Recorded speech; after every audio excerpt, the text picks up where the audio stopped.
Alloh taolo baroat kechasiga hammamiz musharraf qilsin. Ko'pchilik so'raydi, kechqurun nima qilay deb. Men aytardimki, bu yerdan maqsad istig'for ko'proq aytish. Nima qilib bo'lsa ham Qur'on o'qiysizmi, nafl namoz o'qiysizmi, nima qilsangiz qilingki,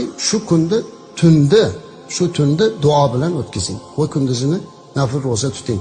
Sog'ligingiz ko'tarmasa, roza tuta olmasangiz mayli.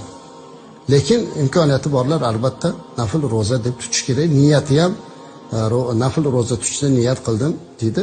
To o'sha bomdoddan shom vaqtigacha xuddi Ramazonda tutgandek bir kun roza tutib qo'yiladi.